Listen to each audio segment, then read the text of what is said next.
silahkan melakukan satu proses keperpihakan demokrasi sesuai dengan keinginan akar rumput. Memilih pemimpin daerah itu berdasarkan transaksional. Berapa uang yang diberikan, disetorkan, lalu itulah yang paling besar, itulah yang akan mendapatkan dukungan. Jelas dalam undang-undang setiap warga negara, setiap anak bangsa itu berhak untuk mewujudkan cita-citanya.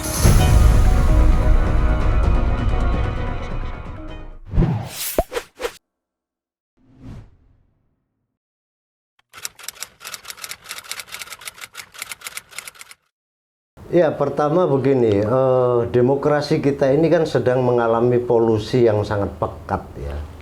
Bahwa aroma partai sebagai partai industri, partai berubah menjadi industri, bukan lagi menjadi institusi demokrasi.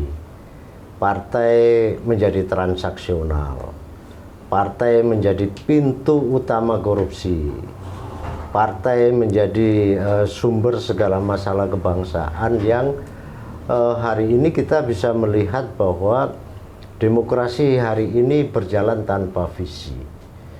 Partai berjalan tanpa ideologi. Maka yang ada adalah suasananya menjadi sangat transaksional. Nah, bicara soal kebangsaan, jika formula demokrasi hari ini terus-menerus begini, maka Indonesia akan mengalami jalan buntu. Rakyat yang akan menjadi korban. Nah, kita menginginkan harus ada reformulasi. Oleh Partai Gema Bangsa itu disebut Indonesia Reborn, di mana Indonesia harus kembali kepada cita-cita bangsa ini yang dulu ingin merdeka dalam konteks yang sesungguhnya. Bagaimana sumber daya alam dikelola oleh bangsa sendiri, tidak digarung oleh asing, bagaimana soal ekonomi masyarakat juga bisa berdikari, punya ketahanan ekonomi yang kuat. Kita juga melihat bahwa dalam konteks budaya juga kita tidak dirongrong oleh asing, dalam konteks banyak hal, dalam konteks penanganan soal lingkungan juga tidak berjalan semena-mena seperti hari ini. Maka kita menginginkan ini, semangat ini harus dikuatkan.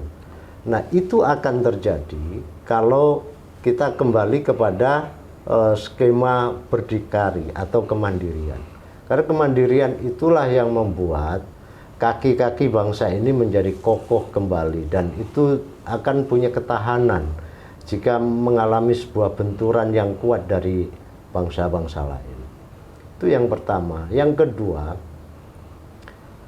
Partai Gema Bangsa itu juga melihat bahwa penguatan demokrasi itu tidak bisa dituntut atau diciptakan oleh elit. Karena elit itu kekuatannya juga sangat terbatas. Sementara Indonesia ini kan terdiri dari banyak kepulauan, negaranya sangat luas, dengan berbagai macam kebinekaan yang ada, dari mulai Papua sampai ke Aceh, itu ratusan budaya yang mereka miliki itu tentu tidak bisa disegeragamkan. Nah, hari ini, hingga hari ini, bukan hanya sekedar hari ini, hingga hari ini semangat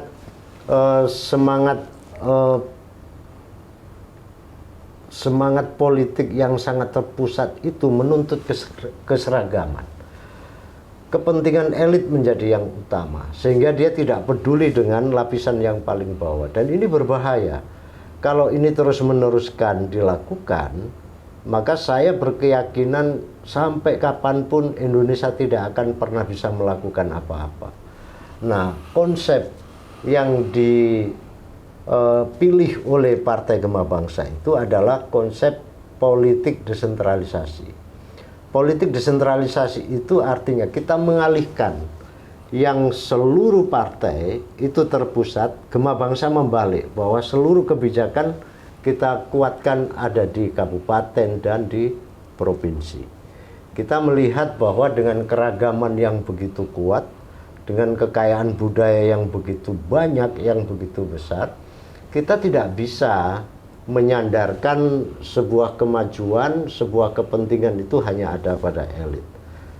Kalau kita tidak segera melakukan pembenahan, maka kita akan mengalami kerumitan yang cukup besar, dan kehadiran Gema Bangsa tidak akan pernah bisa berkontribusi apa-apa.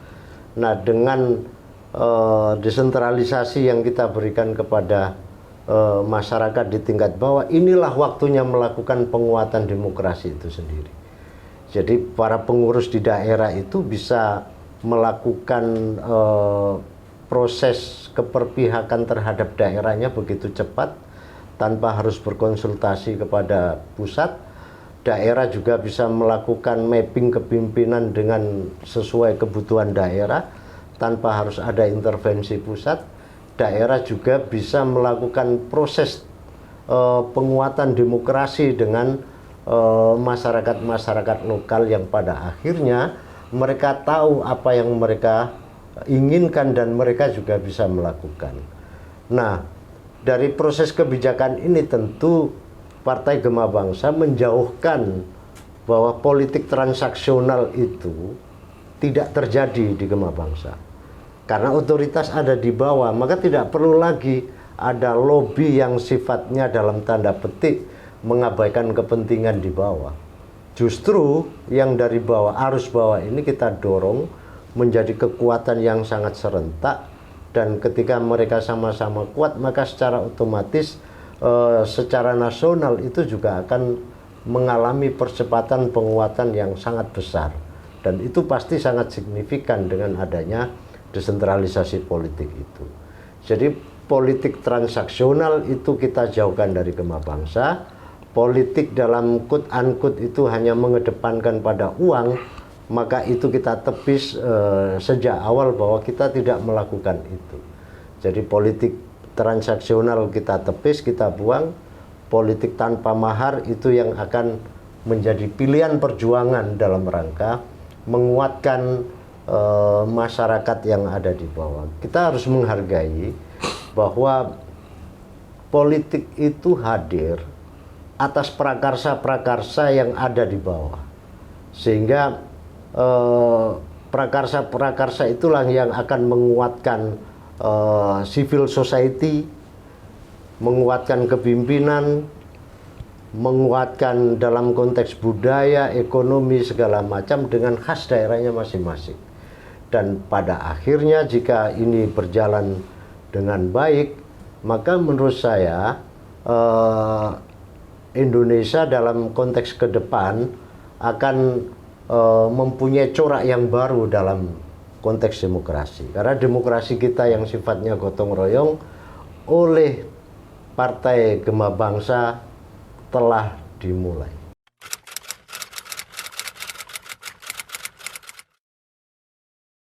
Ya, kuncinya ada pada trust. Bagaimana kita kalau hanya sekedar memberikan konsep desentralisasi atau otonomi di bawah, tapi trust itu tidak kita berikan, maka selamanya itu tidak bisa jalan. Artinya bahwa masing-masing tingkatan ini kan punya otoritas, tetapi sebagai partai politik harus dalam satu aturan. Nah, karena aturan yang diberikan itu adalah sifatnya otonomi, maka DPP-nya harus konsisten menjaga dan mendeliver seluruh keputusan yang ada itu. Tidak merusak, tetapi justru menjaga apa yang menjadi bagian dari keputusan itu. Jadi proses intervensi itu tidak akan pernah dilakukan oleh DPP. Sebab kalau intervensi itu dilakukan oleh DPP sekali saja, maka itu bisa membunuh semangat dari desentralisasi itu. Nah, memang ini konsep baru, tidak mudah. Tetapi buat Gema Bangsa, karena ini sudah menjadi pilihan politik, maka setiap saat itulah yang kita dengung-dengungkan kepada daerah bahwa silahkan melakukan satu proses keperpihakan demokrasi sesuai dengan keinginan akar rumput. Misalkan dalam konteks 4 pulau yang milik Aceh berpindah ke telah diputuskan oleh Mendagri menjadi milik Sumatera Utara, maka kita tidak melakukan perintah kepada Provinsi Aceh dan Provinsi Sumatera Utara. Mereka secara otomatis bersikap, dan oleh Gema Bangsa itu sudah berjalan, di mana Ketua Aceh sudah menyatakan pendapatnya bahwa itu final karena dari awal itu menjadi kepemilikan oleh masyarakat Aceh, maka itu tidak bisa dipindah tangankan.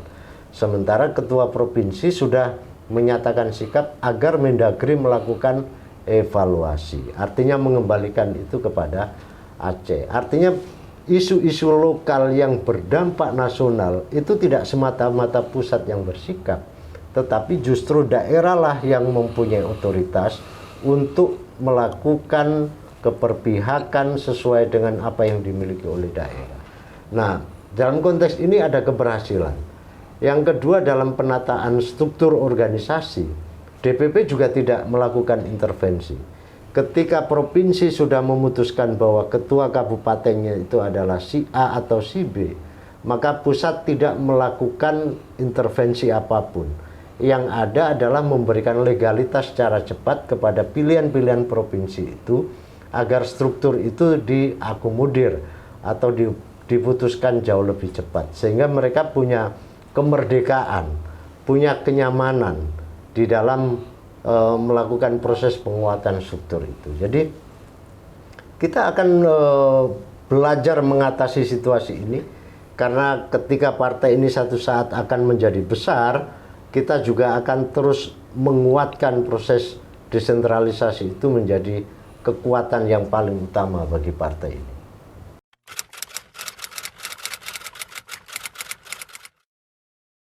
Mereka lah yang akan menjadi kekuatan di daerah masing-masing.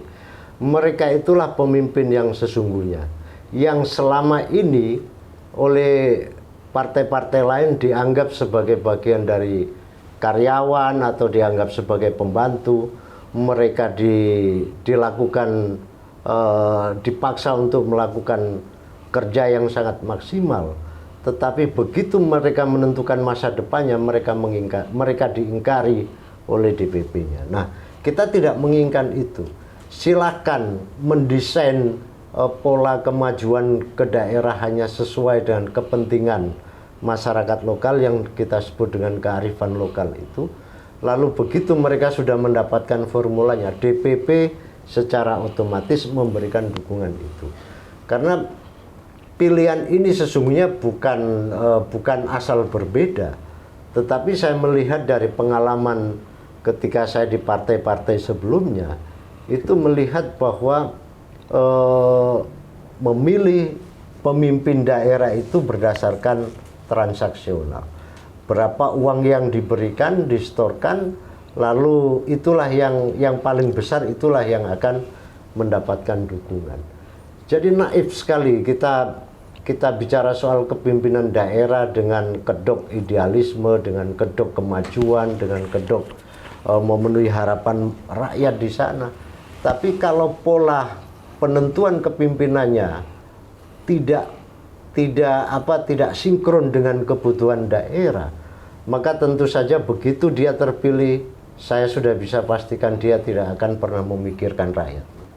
Nah, kita ingin menggali kepimpinan itu berdasarkan otentisitas masyarakat kedaerahan itu.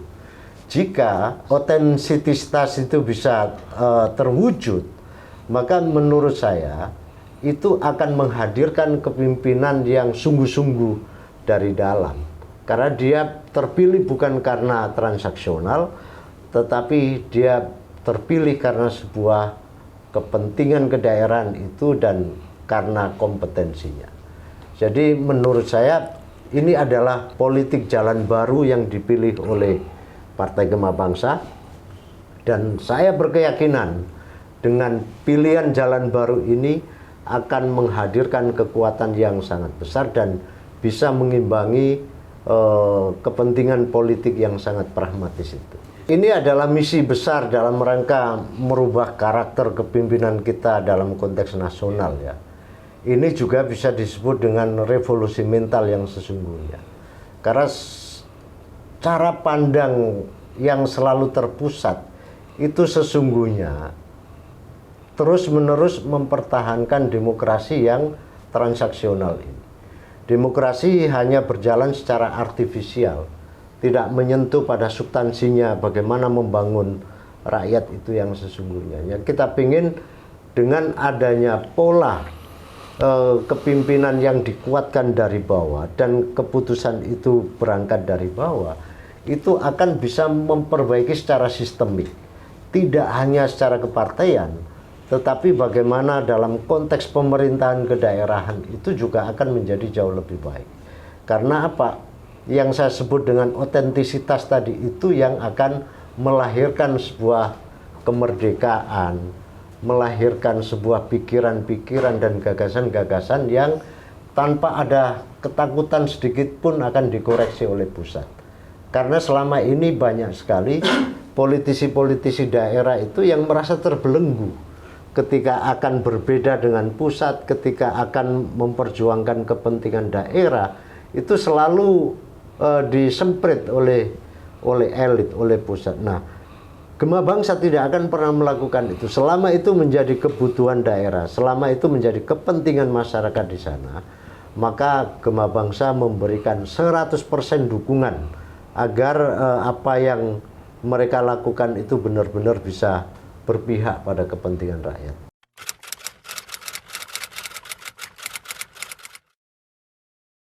Kalau kita dari Barisan 8 Center, teman-teman semua tahu lah bahwa dari zaman Pilpres, Pilkada, kita selalu mengutamakan grassroots, baru di atasnya seperti apa. Artinya sampai dengan saat Pilkada kemarin, beberapa statement saya baik itu di mainstream atau media-media lainnya bahwa saya kasih pesan ke seluruh partai politik bahwa jangan melihat isi tas, tapi lihatlah kapasitas, lihatlah kapabilitas orang-orang yang mau maju. Kalau hanya melihat isi tas dan remote itu selalu dari atas, itu demokrasi dan harapan perubahan untuk menuju yang dicita-citakan oleh Pak Presiden kita akan menjadi bias ke depannya. Tapi alhamdulillah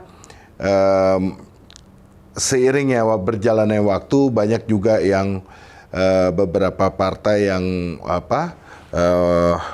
mengedepankan aspek-aspek penilaian tersebut, yaitu kapasitas dan kapabilitas, dan alhamdulillah juga hari ini kita ketemu Mas Rofik yang memang beliau adalah arsiteknya partai politik. Ya, artinya beliau punya wawasan kebangsaan sehingga kami merasa match ya Mas ya. Kami merasa match, artinya Barisan 8 ini yang memang kita bergeraknya di grassroots dan juga bertemu Ketum Rofik punya idealis kebangsaan yang sangat luar biasa. Bagaimana aspirasi dari bawah itu selalu yang diutamakan, membalik kepentingan lah, artinya kepentingan dari atas itu dibalik.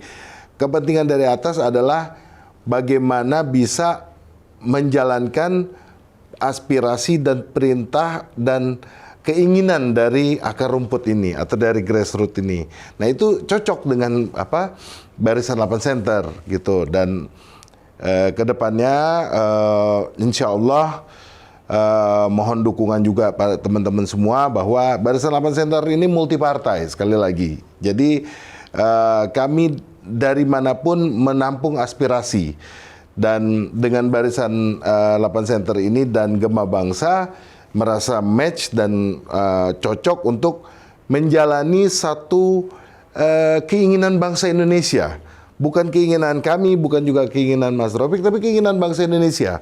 Bahwa bagaimana kita ke depannya dengan berkolaborasi, dengan kita menjadi satu tujuan, visi dan misi kita, memudahkan langkah-langkah dan asta-cita Presiden yang sedang dibangun. Dan kami fokus bahwa kami mendukung Bapak Prabowo Subianto, dan terus-terusan kami fokus pada Presiden terpilih kita dengan program-programnya. Nah, itu yang menjadi kebahagiaan dan euforia kami bahwa insya Allah satu dan visi ke depannya bisa berjalan, bisa bermitra, bisa sampai dengan mewujudkan asta cita kita bersama melalui gebrakan-gebrakan perubahan, yaitu revolusi mental, revolusi ekonomi, revolusi kebangsaan yang kami mendengar dari down to the top, bukannya remote ya, bukannya korporasi ataupun bukannya seperti Mas Ketum tadi sampaikan, bukannya perintah dari atas, tapi atas dasar aspirasi dari bawah, keluhan dari bawah dan harapan dari bawah, bahwa jelas dalam undang-undang setiap warga negara, setiap anak bangsa itu berhak untuk mewujudkan cita-citanya tanpa harus tersandra oleh kepentingan-kepentingan kapitalisme ke depannya. Nah, itu yang Barisan 8 dan Gema Bangsa merasa matching dan merasa cocok. Insya Allah kita akan kolaborasi terus dan kami multi partai dan fokus pada tujuan Prabowo Subianto dalam asta citanya. Itu sih. Adanya Gema Bangsa ini kan ibaratnya kita itu kan jodoh itu kan kita nggak tahu kapan ketemunya, ya Mas Rafiq ya. Jadi artinya kita ke depan bagaimana setelah kita bermitra dan berfokus pada tujuan kita bersama itu bisa berjalan, bukan hanya sekedar omongan tapi lebih kepada action plan-nya seperti apa sih Barisan 8 ini, action plan-nya daripada Partai Gema Bangsa ini seperti apa, sehingga menjadi satu kekuatan untuk mewujudkan apa yang disampaikan dari gagasan-gagasan yang tadi dibahaskan sebelumnya.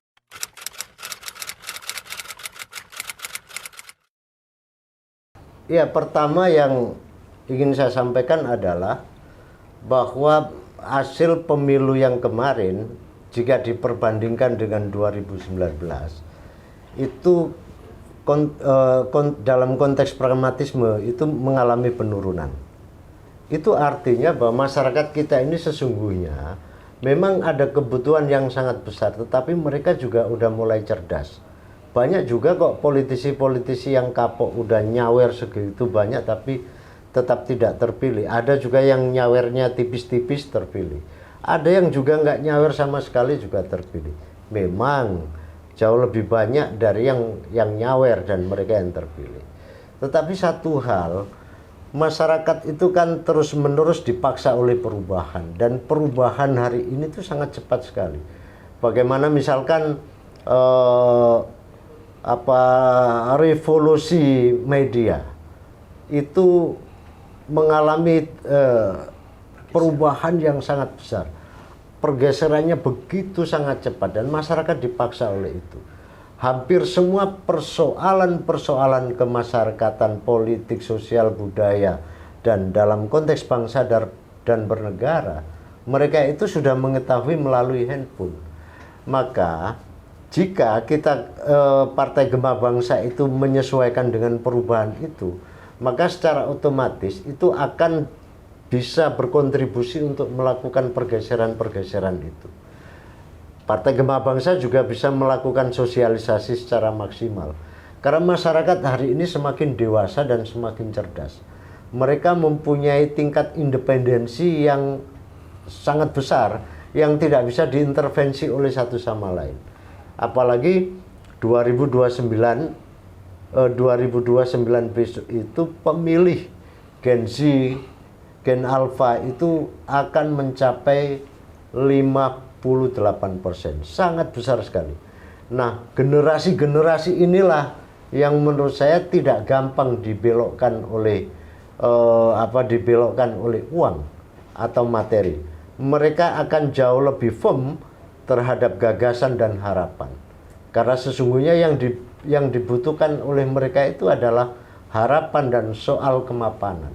Jika Gema Bangsa ini dengan konsep yang ada ini memberikan harapan terhadap kehidupan mereka, saya akan yakin sekali bahwa mayoritas generasi muda akan bersama dengan Partai Gema Bangsa. Dan dalam konteks itu juga Gema Bangsa sudah melakukan tekad bulat bahwa Partai Gema Bangsa adalah menjadi bagian dari partai digital. Tentu kami akan melakukan banyak hal terkait dengan proses digitalisasi itu. Kami sedang membuat membuat aplikasi terkait dengan keanggotaan dengan berbagai macam fasilitasnya. Kami juga akan melakukan konsultasi hukum secara gratis. Kami juga akan melakukan proses canvassing kepada generasi muda dengan berbagai macam effort yang mereka inginkan. Kita juga akan merekam apa yang menjadi harapan buat generasi-generasi itu. Nah, tentu ini kami akan berjuang lebih maksimal dalam proses digitalisasi ini. Dan kalau tadi dibilang bagaimana cara melawan mereka, ya dengan cara ini salah satunya. Bagaimana kehadiran sebuah partai politik itu benar-benar bisa dirasakan dengan berbagai macam gagasan dan harapannya.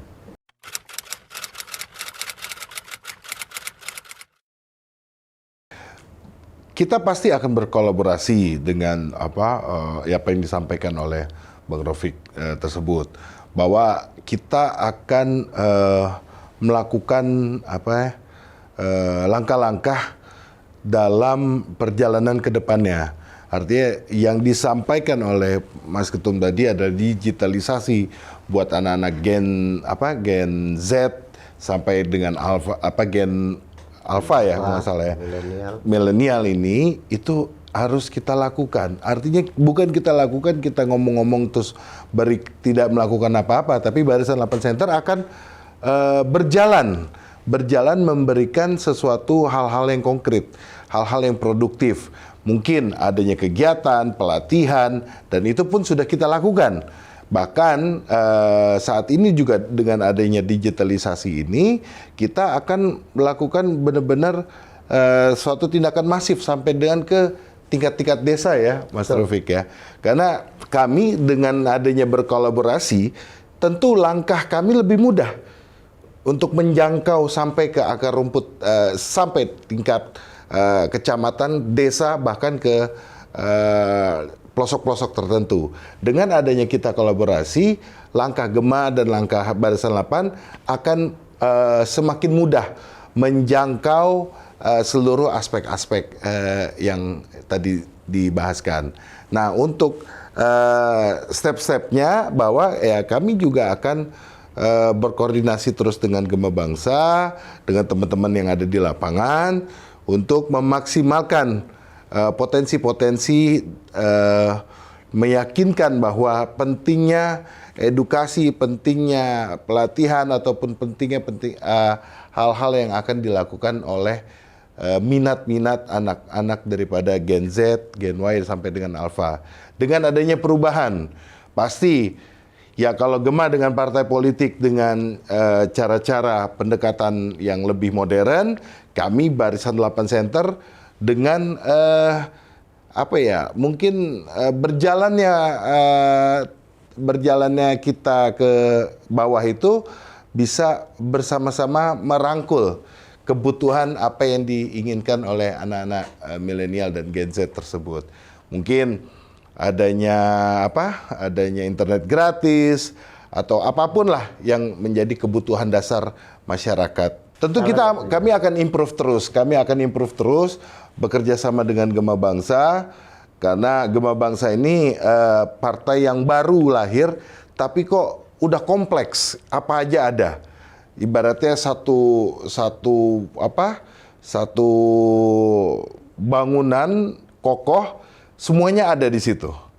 Dari pendidikan sampai dengan sosial, keagamaan, semuanya kompleks ada di situ. Dan kami merasa sangat terbantu Barisan 8 untuk memberikan dan menyampaikan aspirasi-aspirasi yang dibutuhkan oleh grassroots, khususnya anak-anak milenial dan Gen Z tersebut.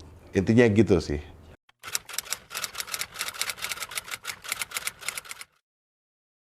Kita ingin menunjukkan politik bergembira. Ya. Kita lebih kepada politik yang lebih beradab, politik yang lebih berwawasan yang tidak ketinggalan lah ya, dan kita lebih kepada politik yang merangkul, bukan politik bagaimana kita berkembang sesaat, tapi kami di sini melihat bahwa Gema Bangsa ini sangat merangkul kebutuhan-kebutuhan masyarakat, dan Barisan 8 Center sangat terbantu dengan itu semua. Dan insya Allah ke depannya kita akan komunikatif terus dengan teman-teman media, pergerakan kita. Dan waktu tidak lama lagi ya Mas Rafiq, insya Allah kita akan membuat sesuatu gebrakan lah. Artinya Barisan 8 dan Gema Bangsa ini mempunyai satu dan visi yang sama untuk membantu Presiden terpilih kita, Prabowo Subianto.